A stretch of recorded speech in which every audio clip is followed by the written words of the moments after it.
Good morning. It's the 15th of February 2019. This is Yesterday Today. It's Friday, finally. This weekend, the main episode of Dark Histories will be out on Sunday for everybody. So look forward to that. Today, though, we're going back to a paper called the Sussex Advertiser, and it's way, way back to 1762. Now, I generally tend to find that the correlation here is the further back you go, the more difficult it is to find a paper for the right day.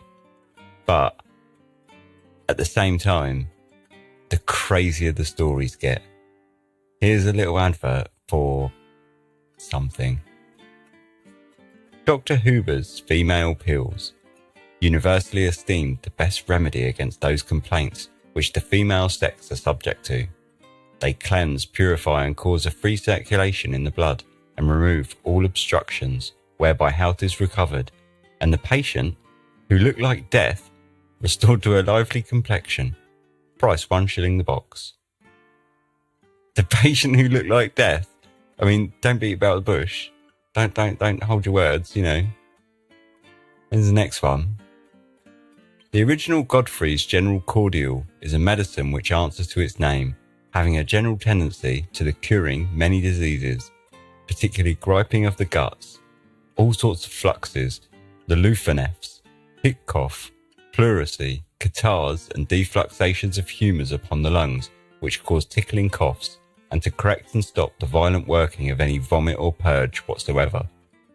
This cordial is of the greatest help to weakly women when they are with child, to prevent miscarriages, by keeping off their wearisome pains, which tire them before the time of true labour, and immediately after delivered, take 2 spoonfuls to take off the intolerable after pains some women are incident to have.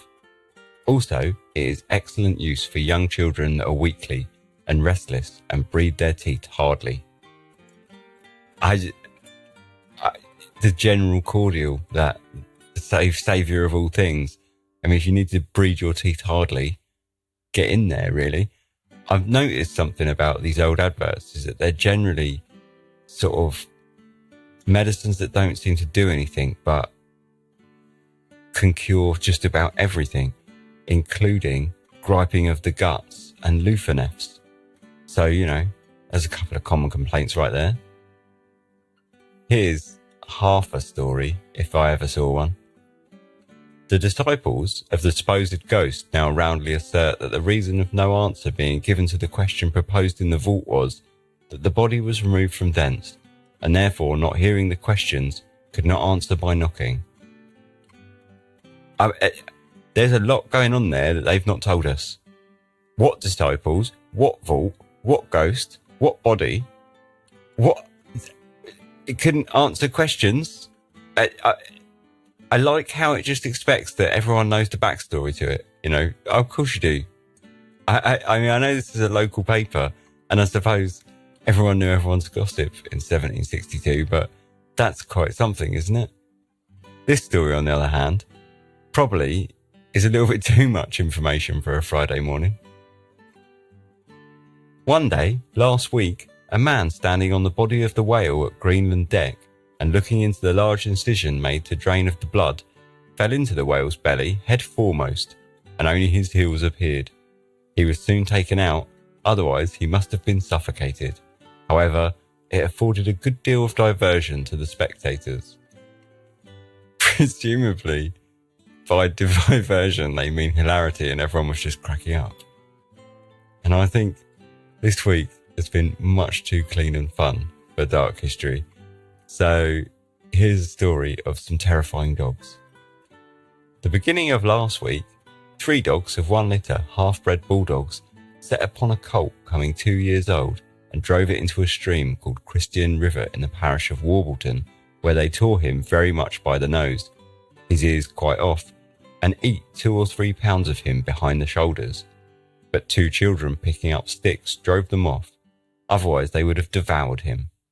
The colt belonged to Mr. James Avery of Duxted, and was obliged to be knocked on the head soon after.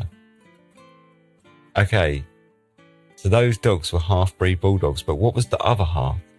Wolf? I mean, they practically devoured a horse. And those kids were pretty lucky by the sounds of it, and pretty ballsy to drive it off with a couple of sticks whilst they were devouring a horse. And we'll wrap up with a bit of a breakout from a French nunnery.